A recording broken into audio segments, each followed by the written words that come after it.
तो साधना चुनक ऋषि ने ऐसे ही वो खिचड़ी ज्ञान से साधना की, उससे सिद्धियां आ जाती हैं, एटम बम बन जाते हैं। और उसका रिमोट काल के पास होता है, मन ये काल है और उसके हाथ में उसका वो रिमोट है, तो उससे काल इनको नचाता रहता है। कई वर्षों तक घोर तप करके उसने इतनी साधना की कि उसके सामने कोई भी रुकने वाला सिद्ध पुरुष नहीं था, सबको पता था। एक मानधाता नाम के चक्रवर्ती यानी पूरी पृथ्वी के शासक थे। उदय अस्त में उसका शासन राज्य था। वो प्रत्येक 2-4-10 वर्ष में ये देखता है कि मेरे शासन काल में कोई मेरा जो अधीन राजा है कोई सिर तक नहीं उठा लिया उसने, मेरी उस किसी ने पराधीनता अस्वीकार तो नहीं है। इसलिए वो अपना एक घोड़ा छोड़ता था और उसके गले में ये लिख दिया जाता था कि जिसको मानधाता राजा की पराधीनता स्वीकार नहीं है, इस घोड़े को बांध ले और युद्ध के लिए तैयार हो जा। राजा के पास 72 करोड़ सेना है, उसकी पूरी नीचे वह ताकत भी लिख दी जाती थी। तो वो घोड़ा पूरी पृथ्वी पर घूमकर वापस आ गया। जब भी चणक ऋषि ने देखा, उसकी झोपड़ी के आगे से गया, वापस आया जब भी उसने देखा कि क्या बात है, इस घोड़े पर कोई आदमी को नहीं बैठा। चुनक ऋषि ने उन सैनिकों से पूछा, भी सैनिकों इस घोड़े पर सवार क्यों नहीं है, ये खाली चल रहा है। कहने लगे मानदाता चक्रवर्ती राजा का ये घोड़ा, इस पर कोई नहीं बैठ सकता और ये इसलिए खाली भेज रखा, इसके गले में लिखा हुआ है। ये सारी व्यवस्था बताई कि जो इसको पकड़ लेगा तो उसको युद्ध करना पड़ेगा राजा के साथ। तो किसी पृथ्वी पर किसी ने नहीं पकड़ा। ऋषि ने पूछा कि क्या किसी ने, राजा ने इसकी युद्ध नहीं होता। सैनिक बोले, किसकी मां ने दूध पिलाया है जो हमारे राजा से युद्ध करे। हमारे राजा के पास 72 अक्षौणी सेना है। अब देख काल के जाल, भगत आदमी भक्ति करे था, अपना पड़ा रहता कोठड़ी में, क्यों बकवाद भाई। अब वो काल टेकन ना देता, अंगा पाक गया। कहने लगा, अच्छा तुम्हारा राजा ऐसा हो गया, मैं इसका राजा का युद्ध उठता हूं और इस घोड़े को मैं बांधता हूं। वो सैनिक बोले, रे कंगाल, तेरे दाने तो खाने को नहीं और तू युद्ध उठे, चक्रवर्ती राजा का तेरी क्यों सामत आई है, पड़ा रहे। तो और बोला, भाई मेरे भाग में यह लिख रखी है, मन ने यो युद्ध उठ लिया।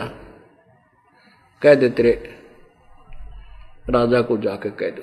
अब सैनिकों ने वो घोड़ा बांध दिया, वहीं पर ले तेरी अभी आए आज्ञा लेके तन समारांगे। अब वो राजा मानधाता चक्रवर्ती के पास गए। राजा ने सोचा, अभी आज एक आदमी ने आंख उठाई है तेरी तरफ, कल न दूसरे की हिम्मत पड़ेगी। तो अपने जो 72 करोड़ सेना के 4 टुकड़े बना लिए, 18-18 करोड़ के, एक 18 करोड़ की टुकड़ी भेज दी। उधर से ऋषि ने अपनी सिद्धि तक शक्ति थे, वो सारी उम्र के डड़े डोए थे, वो भक्ति करी थी, उसकी 4 पुतली बना ली, 4 एटम बम बना दिए सिद्धि थे, और एक पुतली छोड़ दी। उसके इतने रूप हो गए, 18 करोड़ सेना को कत्लेआम कर डाला। ऐसे 4 बार में राजा ने अपनी सेना भेजी, चारों बार में उस ऋषि ने उस 72 करोड़ सेना को काट डाला। अब पुण्यात्माओं, आपके पास लठ है, लठ से मानस मार दे तो भी दोषी, गोली से मार दे तो भी अपराधी, और उनके पास ये वचन शक्ति के हथियार थे, उन्होंने अपनी सिद्धि से वो मार डाले, तो वो चणक ऋषि महादोषी। अब ठीक है, उसके जो ओम मंत्र के जाप से या जो हम बैठ कर जो तप किया उससे उसको स्वर्ग प्राप्ति होगी। अभी पूर्ण परमात्मा की साधना के अतिरिक्त जिन भी ब्रह्म परब्रह्म या नीचे के देवताओं की साधना की जाती है, उसमें दोनों लाभ, दोनों ही फल मिलते हैं, पुण्य भी और पाप भी, दोनों लिखे जाते हैं। अब उस चुनक ऋषि के बैड अकाउंट में पापों में 72 करोड़ सेना की हत्या लिख दी गई।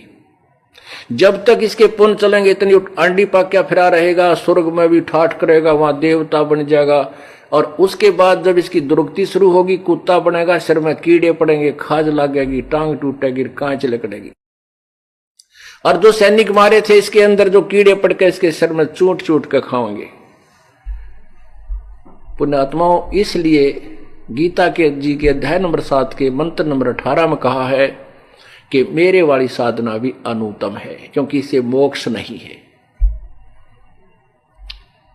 और उधर से वो सारी पृथ्वी का शासक बनकर अंडी पाक रहा था चक्रवर्ती राजा मानधाता, उसकी विरानवाटी भी 1 मिनट में वो खत्म हुआ, और कितने गधे की जू नहीं पाओगा।